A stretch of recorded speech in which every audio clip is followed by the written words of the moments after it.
miss అవుతాను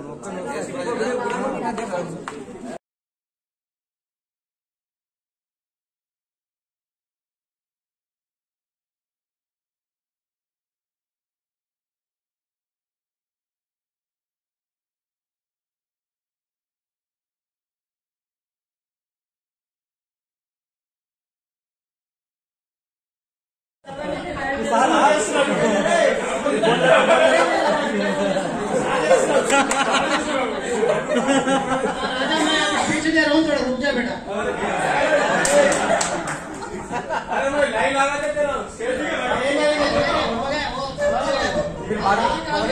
बाद में क्या हुआ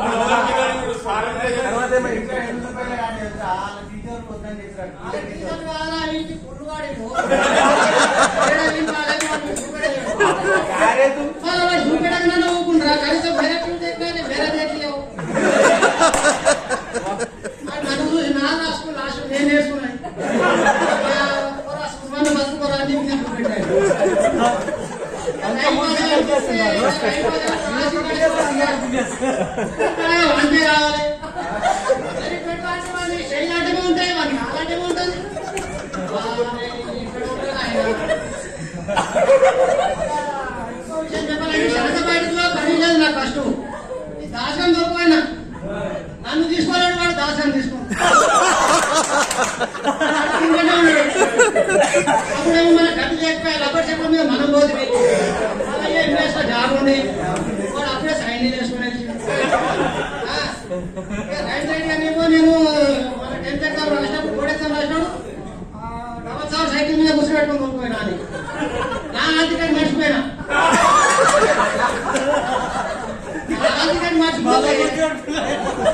కాదు 45 minutes టైం ఉంది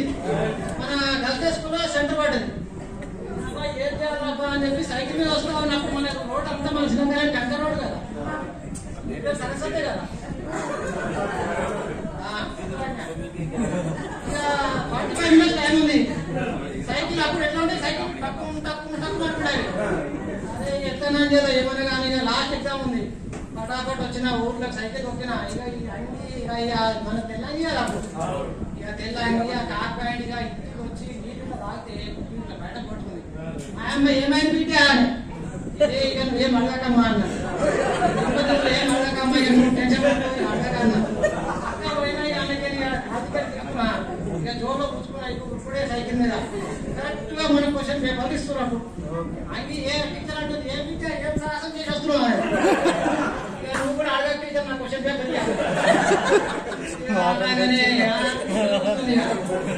స్కూల్ టీచర్ ఇక లాస్ట్ ఎగ్జామ్ ఇక పాస్ అయిపోయినా కావాలని భయం ఇక ఇట్లా ఒకసారి సోషల్ పోయినా 2 మార్కులు తక్కువ వచ్చినాయి మళ్ళీ రాస్తే 1 మార్క్ తక్కువ వచ్చింది ఏం చేయాలని ఆయన అనుకున్నా ఇక ఇట్లా లాభం లేదు ఇక అయితే బాగా లేదా అనుకున్నా అరే సత్తే నందుగా నీళ్ళు ఒకసారి ఓ నందబాబాయ్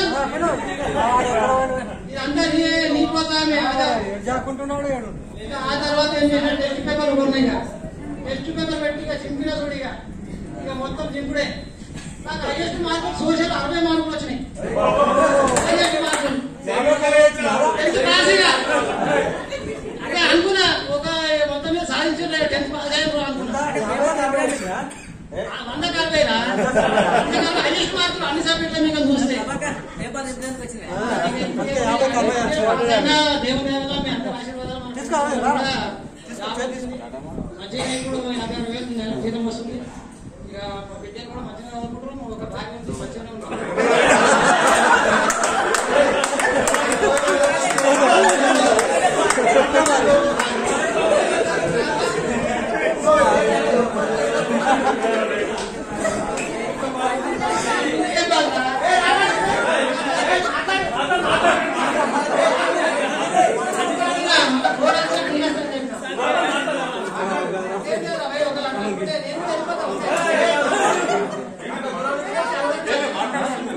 చెప్పరా మీ అయ్యా